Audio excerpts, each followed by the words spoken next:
मूलकासुर वध के लिए माता सीता ने लिया चंडी अवतार।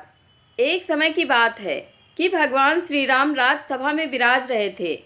उसी समय विभीषण वहां पहुंचे। वह बहुत भयभीत और घबराए लग रहे थे। सभा में प्रवेश करते ही वह कहने लगे, हे राम, मुझे बचाइए।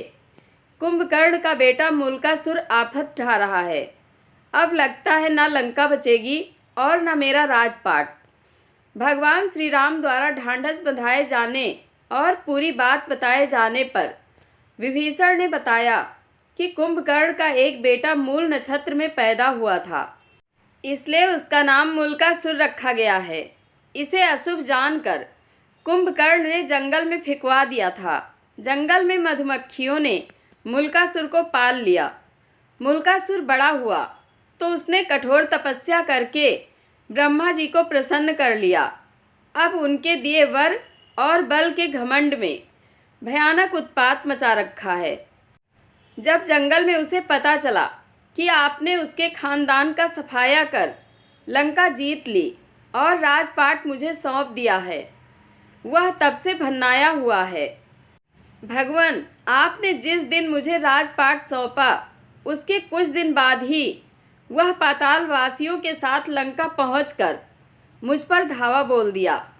मैंने 6 महीने तक मुकाबला किया, पर ब्रह्मा जी के वरदान ने उसे इतना ताकतवर बना दिया है कि मुझे भागना पड़ा। अपने बेटे, मंत्रियों तथा स्त्री के साथ किसी प्रकार सुरंग के जरिए भागकर यहाँ पहुँचा हूँ। उसने कहा है कि पहले धोखेबाज भेदिया विभीषण को मारूंगा, फिर पिता की हत्या करने वाले राम को भी मार डालूंगा। वह आपके पास भी आता ही होगा। समय कम है। लंका और अयोध्या दोनों खतरे में है। जो उचित समझते हो तुरंत कीजिए। भक्त की पुकार सुन श्री राम जी हनुमान तथा लक्ष्मण सहित सेना को तैयार कर पुष्पक यान पर चढ़ झट लंका की ओर चल पड़े। मूलकासुर को श्री रामचंद्र के आने की बात मालूम हुई। वह भी सेना लेकर लड़ने के लिए लंका के बाहर आ डटा। भयानक युद्ध छिड़ गया और 7 दिनों तक घोर युद्ध होता रहा। मूलकासुर भगवान श्री राम की सेना पर अकेले ही भारी पड़ रहा था। अयोध्या से सुमंत्र आदि सभी मंत्री भी आ पहुँचे। हनुमान जी भी संजीवनी लाकर वानरों, भालुओं तथा मानुषी सेना को जिलाते जा रहे थे।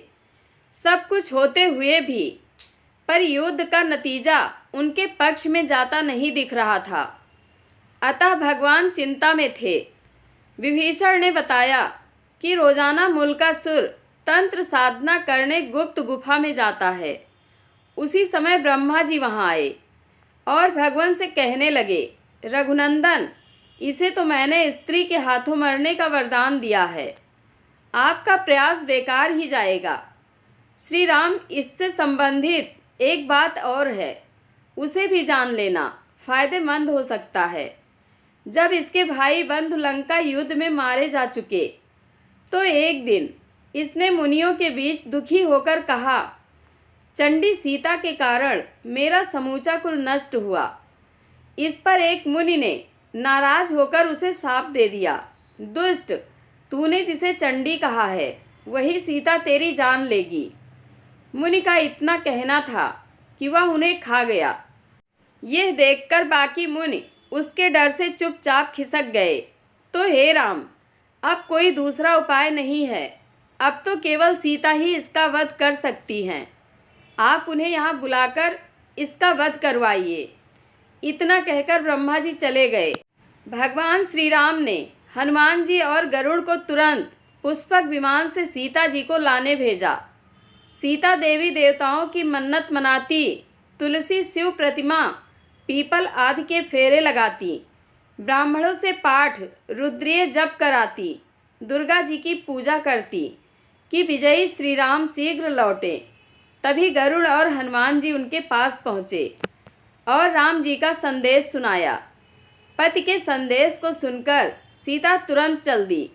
भगवान श्री राम ने उन्हें मूलकासुर के बारे में सारा कुछ बताया। फिर तो भगवती सीता को गुस्सा आ गया। उनके शरीर से एक दूसरी तामसी शक्ति निकल पड़ी। उसका स्वर बड़ा भयानक था। यह छाया सीता चंडी के वेश में लंका की ओर बढ़ चली।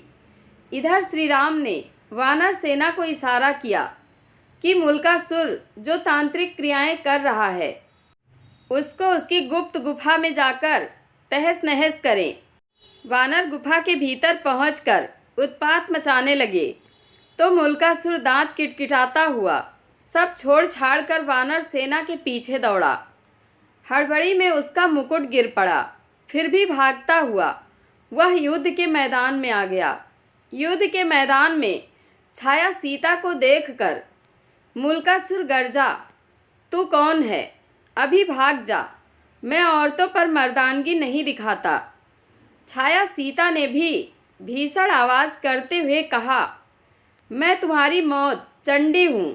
तूने मेरा पक्ष लेने वाले मुनियों और ब्राह्मणों को खा डाला था। अब मैं तुझे मार कर उसका बदला चुकाऊंगी। इतना कहकर छाया सीता ने मुल्कासुर पर 5 बाण चलाए। मुल्कासुर ने भी जवाब में बाण चलाए। कुछ देर तक घोर युद्ध हुआ, पर अंत में चंडिकास्त्र चलाकर छाया सीता ने मुल्कासुर का सिर उड़ा दिया। वह लंका के दरवाजे पर जा गिरा। राक्षस हाहाकार करते हुए इधर उधर भाग खड़े हुए। छाया सीता लौटकर सीता के शरीर में प्रवेश कर गई। मुल्कासुर से दुखी लंका की जनता ने माँ सीता की जय जयकार की और विभीषण ने उन्हें धन्यवाद दिया। कुछ दिनों तक लंका में रहकर श्री राम सीता सहित पुष्पक विमान से अयोध्या लौट आए। जय श्री सीताराम। धन्यवाद।